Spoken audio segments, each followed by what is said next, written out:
मैं अपने दोस्त के साथ एक मोहल्ले की सुनसान गलियों में चक्कर काट रहा था। हम मोटरसाइकिल पर थे। हमारा इरादा किसी मोटरसाइकिल वाले को ही लूटने का था, लेकिन गली इतनी सुनसान थी कि कोई भी मोटरसाइकिल और गाड़ी हमें आती नजर नहीं आ रही थी कि जिसे रोककर हम पिस्तौल दिखाते, उसे डराते धमकाते और कीमती सामान और पैसा उससे हथिया लेते। मुझे ये काम करते हुए लगभग 1.5 साल हो चुका था, लेकिन मेरा दोस्त अभी अनाड़ी था। उसे अभी कुछ ही दिन हुए थे, यही कोई हफ्ता 10 दिन। इसलिए रिवॉल्वर हाथ में पकड़ते हुए भी उसके हाथ कांपने लग जाते थे। अगर हम कहीं चोरी करते, किसी औरत का जेवर उतारते और अगर वो औरत रोने लगती तो मेरा दोस्त कहता, यार जाने दे, ये औरत तो मुझे शक्ल से ही मजलूम लगती है। उसकी इस तरह की बातों को सुनकर मैं उसे गुस्से से घूरने लगता। पिछले 4-5 दिन से मैं अलग अलग मोहल्ले के सड़कों की खाक छान चुका था, लेकिन 4-5 दिनों में मुझे नाकामी का मुंह ही देखना पड़ा था। कोई भी शिकार हमारे हाथ नहीं आया था। अब तो हमें कोई गाड़ी मोटरसाइकिल नजर नहीं आ रही थी, और अगर कोई आदमी काबू में आ भी जाता तब भी उसकी जेब से बिजली और गैस के बिल ही निकलते थे।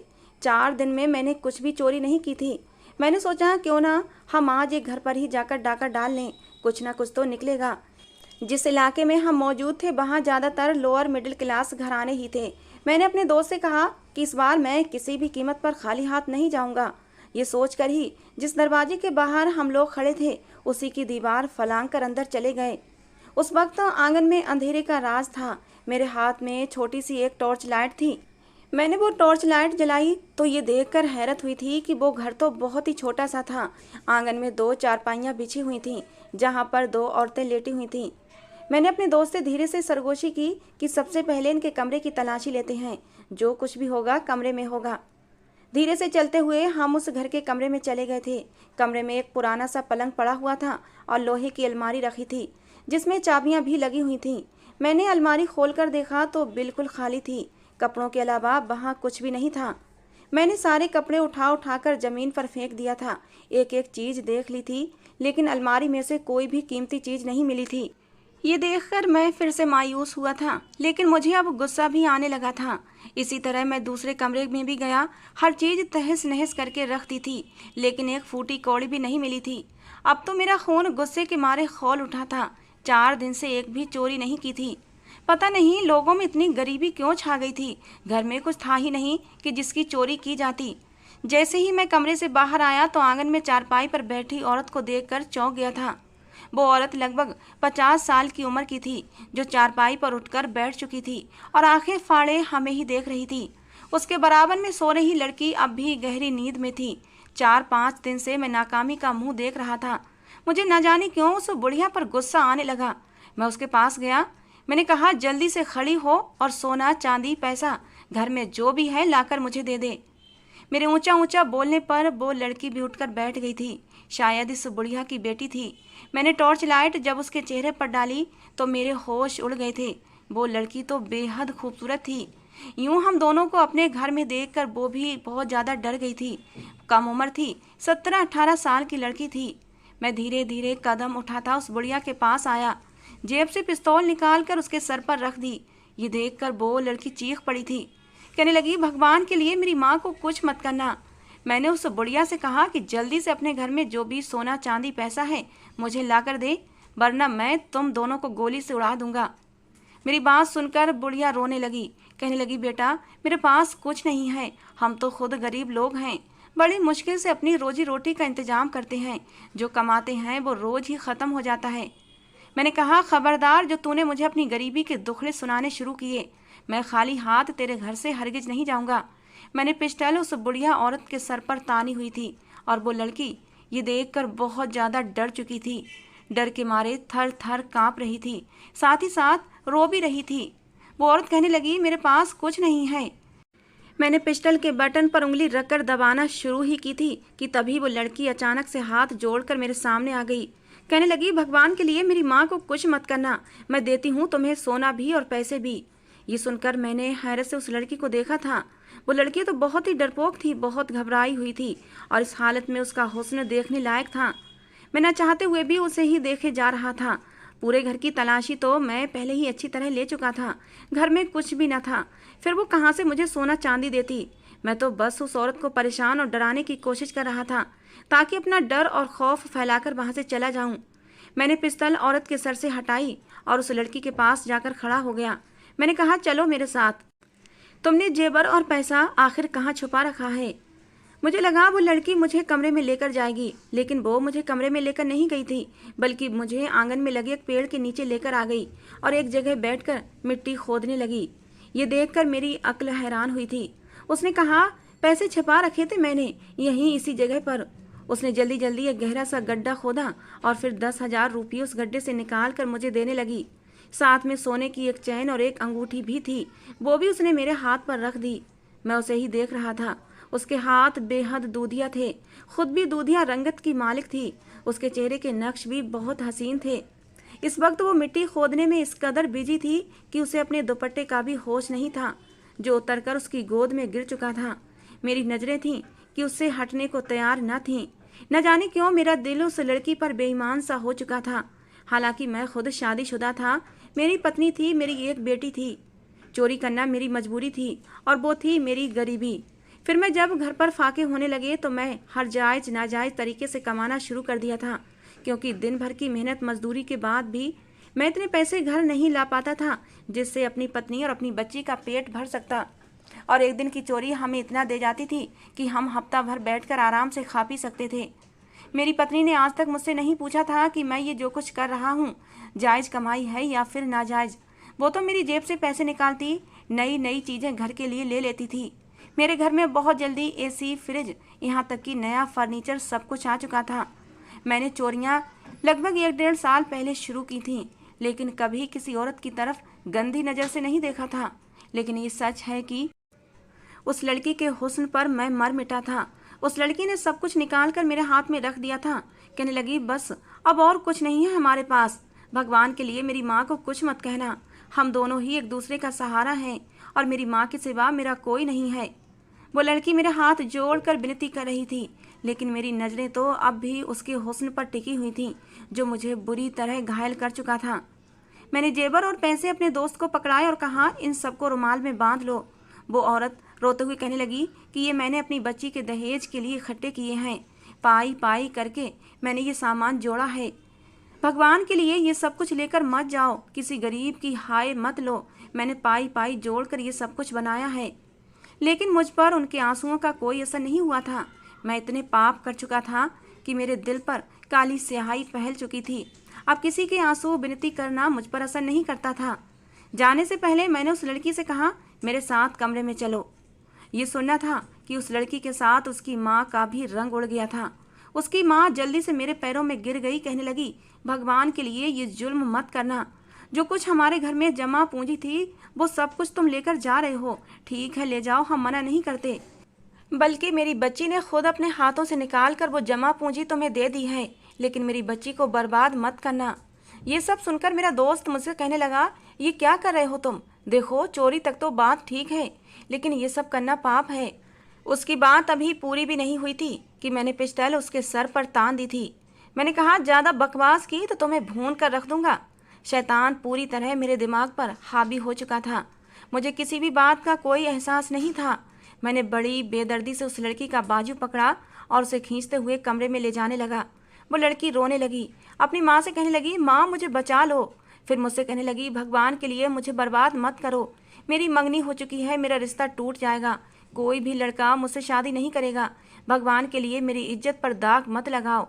वो रो रही थी, हाथ जोड़कर विनती कर रही थी, यहाँ तक कि मेरे पैरों में गिर पड़ी थी।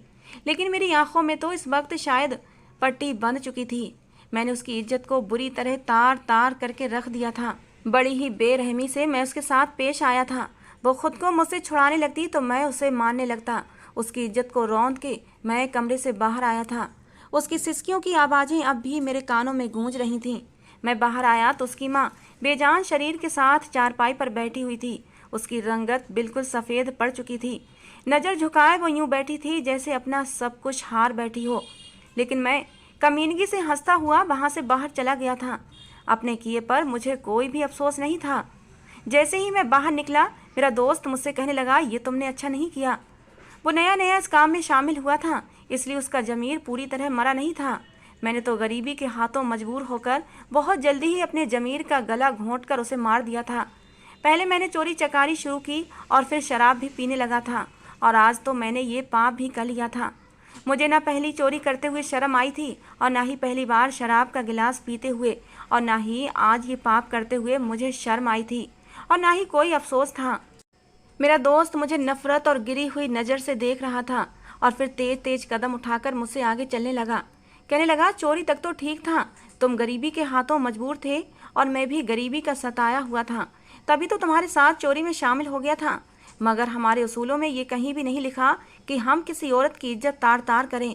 उस लड़की की इज्जत खराब करते हुए तुम्हें जरा भी शर्म नहीं आई? तुम्हारी जमीन ने तुम्हें ललकारा नहीं, क्योंकि तुम भी तो बेटी और पत्नी वाले हो। उसने मेरी गैरत जगाने के लिए अभी बस इतना ही कहा था कि मैंने एक जन्नाटेदार थप्पड़ उसके मुंह पर मार दिया था। अगले ही पल मैंने उसका गिरेबान पकड़ा और वहीं सड़क पर गिराकर पिस्टल उसके सर पर तान दी थी। मैंने कहा, तेरी हिम्मत कैसे हुई मेरी बेटी का नाम लेने की? इतना कहकर मैंने उसे पिस्टल के बट से मारना शुरू कर दिया। उसके माथे से खून का फव्वारा निकला था। वो मुझे धक्का देकर दूर कर रहा था। कहने लगा, मैं गरीबी के हाथों मजबूर होकर चोरी करने पर मजबूर जरूर हुआ हूँ, मगर मैं बेगैरत और बेजमीर नहीं हूँ कि किसी मासूम लड़की की इज्जत को तार तार होता देखूं और कुछ भी ना बोलूं। वो मुझे धक्का देकर वहां से जा चुका था, और मैं उसे कह रहा था कि तुझे मैं इस गिरोह से निकलवा कर रहूंगा, मैं तुझे अब इस गैंग में शामिल रखना ही नहीं चाहता। मैं उसे बुरा भला कहता हुआ आगे बढ़ने लगा। मुझे कुछ साल पहले का एक हादसा याद आने लगा जो मैंने ऐसे ही अपनी आंखों के सामने देखा था। वो पहली बार था जब मैं गरीबी के हाथों सताया हुआ था और इस गैंग में नया नया शामिल हुआ था। अपने माँ बाप का इकलौता बेटा था। माँ बाप ने मुझे पढ़ाया लिखाया। उन्होंने अपनी सारी जमा पूंजी मेरी पढ़ाई लिखाई पर खर्च कर दी थी, ताकि मैं पढ़ लिख कर एक अच्छा अफसर बन सकूं और उन्हें खूब कमा कर दे सकूं, उनका नाम रोशन कर सकूं। जब मैंने पढ़ाई पूरी कर ली तो डिग्री लिए हर कंपनी में जाकर इंटरव्यू देने लगा, मगर जहां भी जाता मुझसे ज़्यादा पढ़े लिखे और पहुंच वाले लोग वहां मौजूद होते थे। हर जगह सिफारिश काम आ जाती थी। मुझे हर जगह ये देखकर मायूसी होती है कि कहीं मैं यहाँ भी रिजेक्ट ना हो जाऊँ।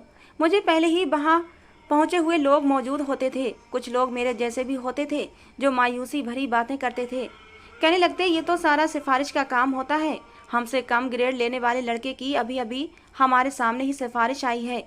ये लड़का उस नौकरी के लिए सेलेक्ट कर लिया जाएगा। अब हमारा यहाँ रुकने का कोई फ़ायदा ही नहीं। फिर भी किस्मत आजमा लेते हैं, मगर हमें विश्वास है हमारी नौकरी नहीं लगेगी। हर तरफ सिफारिश का राज था। मैंने कई जगह नौकरी के लिए अप्लाई किया, मगर कोई ख़ास रिस्पॉन्स ना मिल सका। मेरे माँ बाप बूढ़े हो चुके थे। मेरे पापा दिन रात मेहनत कर करके बिस्तर पर जा लगे थे। एक वक्त वो भी आया जब मेरे बाप बीमारी की हालत में ही इस दुनिया से चले गए और अकेली मेरी बूढ़ी माँ रह गई। माँ ने अपना जेवर बेचा और मुझे दुकान खोलने के लिए कहा। मैंने किराने का एक स्टोर खोल लिया था। उन्हीं दिनों मेरी माँ ने मेरी शादी करवा दी थी। मेरी पत्नी बड़ी ही अच्छी लड़की थी, पढ़ी लिखी नहीं थी, इसलिए ज़्यादा समझ नहीं रखती थी, मगर उसने बच्ची की परवरिश बहुत ही अच्छी की थी। एक दिन बीमारी की हालत में मेरी माँ भी चली गई। मैं इतना नहीं कमा पाता था कि अपनी माँ का अच्छे से इलाज करवा पाता। दिन ब दिन डिप्रेशन और टेंशन ने मुझे जकड़ रखा था। एक दिन जब मैं सुबह सुबह उठकर दुकान जाने लगा तो मेरे होश उड़ चुके थे, क्योंकि मेरी दुकान का ताला टूटा हुआ था। जब दुकान का शटर खोल कर देखा तो मेरा पूरा शरीर कांप उठा था, क्योंकि दुकान पूरी खाली पड़ी हुई थी। एक सिक्का भी मेरी दुकान में मौजूद न था। सारा सामान चोरी हो चुका था और मैं कंगाल हो गया था। चोर मेरी दुकान पर हाथ साफ करके जा चुके थे। सारा सामान भी ले गए थे। दुकान का किराया मेरे सर पर उधार था। मेरा सब कुछ खत्म हो चुका था। मेरे हाथ में एक पाई भी नहीं बची थी। मैं घर पर पड़ा रहता, कोई काम धंधा था नहीं। जैसे तैसे करके मैंने खुद को संभाला था और दुकान का किराया चुकाया। सोचने लगा, आखिर अब क्या करूं? घर में फाके पड़ने लगे थे। ऊपर से बिजली का बिल और गैस की कीमतें दिन ब दिन बढ़ती जा रही थीं। कुछ समझ नहीं आ रहा था कि करूं तो क्या करूं। तभी मेरी मुलाकात एक आदमी से हुई थी। मुझे सड़क किनारे मायूस बैठा देखकर वो मेरे पास चला आया था और जब वजह पूछने लगा, मैंने उसे बताया कि मुझे नौकरी दिलवाने की कृपा करें, मैं बहुत मुसीबत से गुजर रहा हूँ।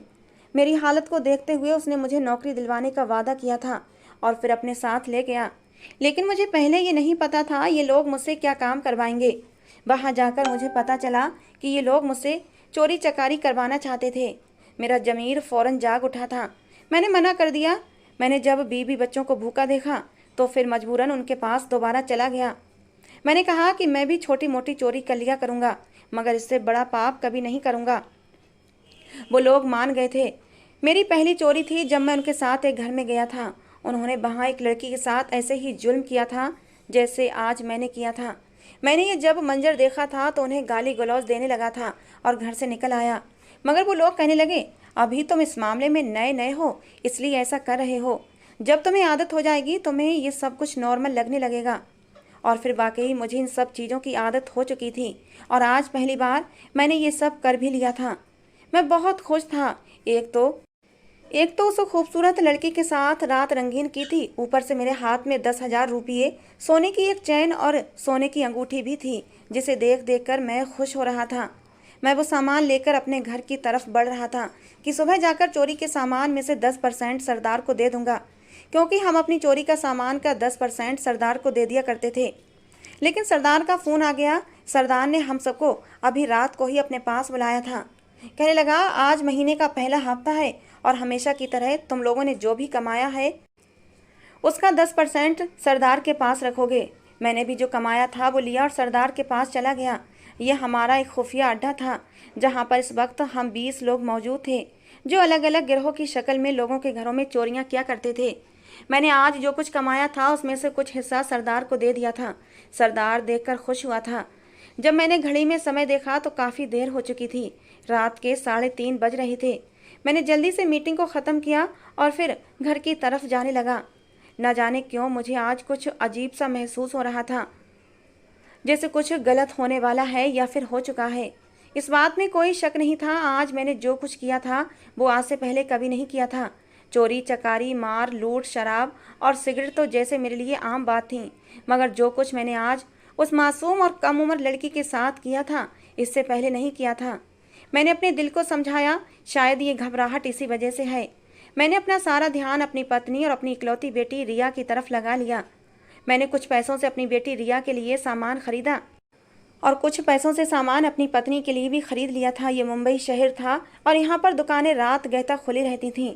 मैं खुशी खुशी वो सामान लेकर घर की तरफ बढ़ने लगा। मैंने जैसे ही घर के बाहर कदम रखा तो मेरे पूरे शरीर में एक कपकपाहट सी दौड़ गई थी। दिल की धड़कनें इस कदर तेज हो गई थीं, ऐसा लगता था अगर दरवाज़ा खोल दिया तो न जाने क्या कयामत टूट पड़ेगी। मैंने जैसे ही दरवाजे की कुंडी को खटखटाने की कोशिश की तो मेरी जान निकल गई थी, क्योंकि दरवाजे की कुंडी तो कटी हुई थी। ये स्टील का दरवाज़ा था और मैं हैरत से उस मजबूत दरवाजे की कुंडी को देख रहा था, जिसको बड़े ही माहिर तरीके से किसी हथियार से काटा गया था। क्यों, कैसे और किसने, समझने में मुझे कुछ ही पल लगे थे। मैंने कांपते हुए पैरों के साथ घर के अंदर दाखिल हुआ था। मेरी नज़रें ज़मीन पर गड़ी हुई थीं। सर उठाकर घर का जायजा लेने की तो हिम्मत ही नहीं थी। ऐसा लगता था अगर आज मैंने नज़र उठाकर देख लिया तो मेरी पूरी दुनिया तबाह हो जाएगी, मेरा सब कुछ बर्बाद हो जाएगा। पैरों में मेरे जैसे मनो पत्थर बांधे जा चुके थे। मैंने अपने हवास ठीक किए और गहरी सांस लेकर ऊपर उठाकर अपने सर को देखा था। पूरे घर में खामोशी छाई हुई थी। मैंने आसपास देखा, कोई भी नज़र ना आया। मुश्किल से कदम उठाता हुआ अंदर लॉन्ज में दाखिल हुआ था। अभी लॉन्ज में कदम रखा ही था कि सामने का मंजर देखकर मेरा दिल ऐसा लगा किसी ने सीने से निकाल दिया हो। लॉन्ज की हर चीज़ बिखरी हुई पड़ी थी, आसपास गिरी पड़ी थी, सामान टूटा फूटा पड़ा था। मैं उस गिरे हुए सामान को देखता हुआ आगे बढ़ने लगा। जब और आगे आया तो मुझे दीवार के सहारे बैठी हुई अपनी पत्नी दिखाई दी थी, जिसका दुपट्टा गिरा हुआ था, बाल बिखरे हुए थे, चेहरा लाल था। उस पर एक अजीब सा सख्ता सा सवार था। वो एक ही जगह नजरें जमाए बैठी थी। मैं चलता हुआ उसके करीब आया, उसे कंधों से थाम कर कहने लगा, क्या हुआ है ये सब कुछ? ये तुम्हारी हालत कैसे हुई? घर में क्या कोई आया था? मेरी पत्नी सख्ते की हालत में ही बैठी रही। मैं नज़र दौड़ा दौड़ा कर अपनी इकलौती बेटी रिया को ढूंढने लगा, मगर वो मुझे कहीं नज़र ना आई। मैं लंबे लंबे सांस लेकर खुद को संभालने की कोशिश कर रहा था और अपनी पत्नी को झिझोड़ कर पूछने लगा, बताती क्यों नहीं, क्या हुआ है और रिया कहाँ है? मैंने उसे जोर से झिझोड़ दिया था तो वो होश में वापस आई थी। जब उसने मुझे अपने पास देखा तो उसके होश बहाल हुए थे। रोते हुए चीखते हुए कहने लगी, सब कुछ खत्म हो गया। वो मुझे बताने लगी कि कुछ घंटे पहले जब रिया और मैं सो रहे थे तो घर में चोर आए थे। वो सब कुछ चुरा कर ले गए। हमारे पास उन्होंने कुछ भी नहीं छोड़ा। हमारा सब कुछ ले गए। हम किसी भी काबिल नहीं रहे। जब मैंने ये सुना तो मेरे पैरों की ज़मीन निकल चुकी थी। ये वही समय था जब मैं किसी और के घर में डाका डाल रहा था। मेरी पत्नी रो रही थी और अपने बाल नोच रही थी। सदमा मुझे भी था, मगर मुझे मेरी बच्ची की चिंता सता रही थी। वो मुझे कहीं भी नज़र नहीं आ रही थी। मैंने उसे कहा, रिया कहाँ है? मुझे रिया कहीं भी नज़र नहीं आ रही, कहाँ है वो? पत्नी ने जब ये सुना तो उसे एक बार फिर से सख्ता हो चुका था। उसने मुझे कोई जवाब नहीं दिया और मुंह में दुपट्टा रख कर जोर जोर से रोने लगी। मेरा दिल तो जैसे किसी ने सीने से निकाल लिया था। मैंने चीख कर पूछा, बताती क्यों नहीं, रिया कहाँ है? तो उसने कमरे की तरफ इशारा कर दिया। मैं फौरन उठा और कमरे की तरफ भागा था। हिम्मत करके दरवाज़ा खोला। वहाँ पर कोई भी मौजूद न था। कमरे की हर चीज़ बिखरी हुई पड़ी थी। कीमती सामान चोरी हो चुका था, जो आज तक मैंने चोरी के पैसों से लाकर घर में सजाया हुआ था। कमरे में कोई नहीं था। हाँ, वॉशरूम का दरवाज़ा आधा खुला हुआ था। मैं धीरे से चलते हुए वॉशरूम के करीब आया तो मेरे पैरों के नीचे से ज़मीन निकल गई थी, क्योंकि पूरे वॉशरूम में खून फैला हुआ था। सामने का मंजर मेरी जान निकाल गया था। मेरी बेटी वॉशरूम में गिरी पड़ी थी। उसकी कलाई पर जख्म का निशान था। खून बह रहा था और खून बहने से पूरा फर्श लाल हो चुका था। रिया मर चुकी थी, मगर मुझे तो कुछ भी दिखाई नहीं दे रहा था। मेरे मुंह से आवाज़ भी नहीं निकल रही थी। ये क्या हो गया था? मैंने कांपते हुए रिया की तरफ बढ़ा था। मैंने उसे हिलाने की कोशिश की, उसे आवाज़ लगाई, रिया उठो, देखो पापा आ गए हैं। लेकिन रिया ने कोई भी आवाज़ नहीं दी थी। पिछले महीने तो मेरी बेटी 16 साल की हुई थी। कितनी खुश थी वो अपने बर्थडे को लेकर, और बड़े ही धूमधाम से मैंने उसका बर्थडे मनाया भी था। लेकिन आज वो कैसी चुपचाप पड़ी थी। मैंने उसे हिलाया जुलाया, लेकिन उसने कोई भी आवाज़ नहीं दी। आवाज़ देती भी कैसे? वो तो इस दुनिया से जा चुकी थी। मैंने फ़ौरन रिया को उठाया और अस्पताल ले जाने लगा, मगर मेरी पत्नी ने मेरा हाथ रोक दिया। कहने लगी, कोई फ़ायदा नहीं, इसने उसी पल अपनी जान दे दी थी जब चोरों ने इसकी इज्जत पर हाथ डाला था। वो लोग कमरे से बाहर निकले तो मैं कमरे में गई थी, मगर रिया ने वॉशरूम में लगे शीशे को तोड़कर उसके कांच से अपनी कलाई काट ली थी। मैं सर पीटने लगा था, खुद को नोचने लगा था, अपना सर दीवार पर मारने लगा, दहाड़े मार मार कर रोने लगा था। दीवार पर सर मारने की वजह से मेरा सर फट चुका था।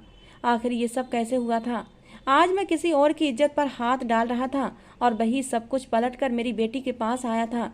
मेरी बेटी जान की बाजी हार चुकी थी। मैं रो रो कर सारी हकीकत अपनी पत्नी को बता रहा था। मेरी पत्नी ने जब ये सुना तो मेरे मुंह पर एक जोरदार तमाचा मार दिया। कहने लगी, तुझे शर्म ना आई? ये तेरे ही बुरे काम थे जिसका खमियाजा तेरी बेटी को भुगतना पड़ा। तो जैसे बाप को तो मर ही जाना चाहिए। ये बात सुबह तक पूरे मोहल्ले में फैल चुकी थी। अपनी बेटी का अंतिम संस्कार करने के लिए जब मैं पहुंचा तो वहाँ एक अर्थी और लाई गई थी। मैं तो पत्थर बना देख रहा था। मोहल्ले वालों ने पुलिस को भी खबर कर दी थी और मैं तो खुद हथकड़ी लगवाने के लिए तैयार था। शायद इसी तरह मेरे गुनाहों की माफ़ी हो सकती थी। वहाँ एक अर्थी और लाई गई थी और उस अर्थी को भी मेरी बेटी की तरह चिता के हवाले कर दिया गया था। ये उसी माँ की अर्थी थी जिसकी बेटी की इज्जत को रात को मैंने रौंद कर रख दिया था। वही बूढ़ी औरत जो मेरे आगे हाथ जोड़कर अपनी बेटी की इज्जत की भीख मांग रही थी, मुझसे विनती कर रही थी, मुझे दुहाइयाँ दे रही थी, लेकिन मैंने उसकी एक न सुनी थी और उसकी बच्ची की इज्जत तार तार कर दी थी। वो माँ सदमे से मर चुकी थी। मेरे पास सिवाय पछतावे और माफ़ी के कुछ भी नहीं बचा था। मुझे नहीं पता उस लड़की का क्या हुआ था।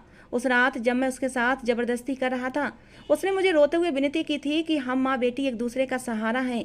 मेरी माँ के बिना इस दुनिया में मेरा कोई नहीं, और उसकी माँ उसे छोड़कर चली गई थी सिर्फ और सिर्फ मेरी वजह से। पता नहीं उस लड़की का क्या हुआ था। अंतिम संस्कार में जितने भी लोग थे मैंने आंखें फाड़ फाड़ कर देखा था। मुझे कहीं भी वो लड़की नज़र नहीं आई थी। बस कुछ ही लोग थे जो शायद उसके मोहल्ले के थे। वो लोग उस औरत का अंतिम संस्कार करके चले गए थे। मैं थके हुए कदमों से घर आ गया था। मुझे किसी भी पल अब चैन नहीं आता था। मेरी पत्नी मुझसे नफरत करती है। हर वक्त मेरी मासूम भोली भाली रिया का चेहरा मेरी आंखों में घूमता रहता है। मैं रातों को चीख चीख कर उठ जाता हूँ। ऐसा लगता है कि जैसे रिया मुझसे चीख चीख कर अपने ऊपर हुए जुल्म का हिसाब मांग रही है। वो कह रही है कि पापा, जो भी मेरी हालत हुई उसके जिम्मेदार आप हैं। आपकी वजह से मैंने ये दर्द सहा है। मेरी पत्नी मेरे साथ रहने पर मजबूर थी क्योंकि वो बिना पढ़ी लिखी लड़की थी। उसका कोई सहारा नहीं था, लेकिन उसके दिल में अब भी मेरे लिए कोई जगह कोई सम्मान नहीं था। मैं बस अपनी ज़िंदगी काट रहा था। मैंने एक हॉस्पिटल में चपरासी की नौकरी कर ली थी। सारा चोरी चकारी का काम छोड़ दिया था। जो थोड़े बहुत पैसे मिलते थे उससे हम दोनों पति पत्नी अपना जीवन काट रहे थे। इस बात को लगभग 1.5 साल गुजर गया था। एक दिन मैं अपने काम के अनुसार अस्पताल में सफाई कर रहा था कि तभी मुझे किसी के रोने की आवाज़ आई थी, जो डॉक्टर से कह रहा था, प्लीज़ मेरी पत्नी को बचा लो, उसे कुछ नहीं होना चाहिए वरना मैं भी मर जाऊंगा। मैंने मुड़कर देखा तो मैं हैरान रह गया था। वो कोई और नहीं, मेरा वही दोस्त था जो उस रात मेरे साथ चोरी करने उस लड़की के घर गया था और उस लड़की की इज्जत तार तार करने पर मुझे बुरा भला कह रहा था। मैं उसके पास आ गया। उसने मुझे फौरन ही पहचान लिया था, लेकिन मुझे देखते ही नफरत से मुंह फेर लिया। मैंने कहा, मेरे दोस्त मुझे माफ़ कर दे। उस रात मैं तेरी बात मान लेता तो आज मेरे ऊपर ये कहर न टूटा होता। वो कहने लगा, लेकिन मुझे तुझसे कोई बात नहीं करनी। मुझे कोई फ़र्क नहीं पड़ता कि तेरे ऊपर क्या बीती है। हाँ, ये पता है उस रात के बाद मैं बिल्कुल बदल गया था। मैंने अपने सारे पापों से माफ़ी मांग ली थी और आज मैं एक अच्छी खुशहाल ज़िंदगी जी रहा हूँ। वो मेरी बात सुनने को तैयार नहीं था। उसे अपनी पत्नी की चिंता थी जो फिर सब पीड़ा से तड़प रही थी। उसने शादी कर ली थी और उसकी पत्नी आज एक बच्चे को जन्म देने वाली थी, लेकिन उसकी पत्नी की डिलीवरी में कुछ समस्याएं पैदा हो गई थीं। डॉक्टर नाउम्मीद थे कि मां को बचाना मुश्किल है और इसी वजह से मेरा दोस्त रोहित रो रहा था और डॉक्टरों की विनती कर रहा था कि उसकी पत्नी को कुछ नहीं होना चाहिए।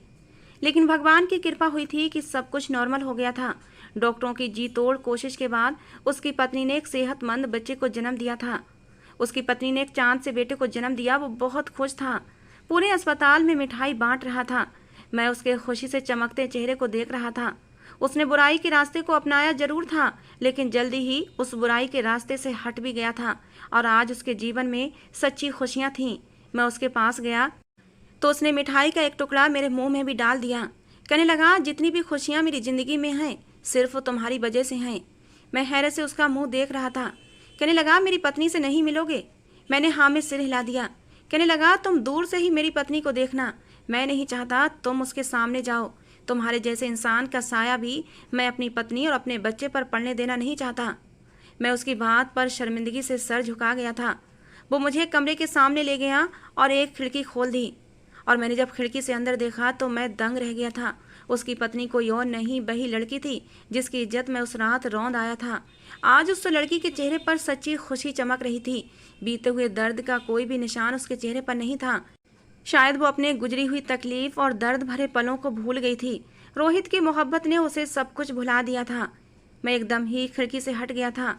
रोहित मेरे सामने आ गया। कहने लगा, उस पूरी रात मुझे चैन नहीं आया था। पूरी रात मैं तड़पता रहा था। रह रहकर उस मासूम लड़की की चीखें मेरे कानों में सुनाई देती थीं और मैंने एक फैसला कर लिया था उस लड़की को सहारा देने का। मैं तीसरे दिन ही उस लड़की के घर पहुंच गया था, लेकिन तब तक मुझे पता चला उसकी माँ इस सदमे में मर चुकी थी। वो अनाथ हो गई थी, उसका कोई भी नहीं था। मैंने उससे शादी कर ली और उसे ज़िंदगी की सारी खुशियाँ दी। धीरे धीरे वो सारे गम भूल गई है, मुझसे बेपनाह मोहब्बत करती है और मैं भी उससे बहुत मोहब्बत करता हूँ। मेरे दिल को आज बहुत सुकून है और मेरे पास भगवान का दिया सब कुछ है। नंदिनी मेरे लिए बहुत ही खुशकिस्मत साबित हुई थी। उसके कदम मेरे घर में क्या पड़े कि मेरे घर में किसी भी चीज़ की कोई कमी ना रही।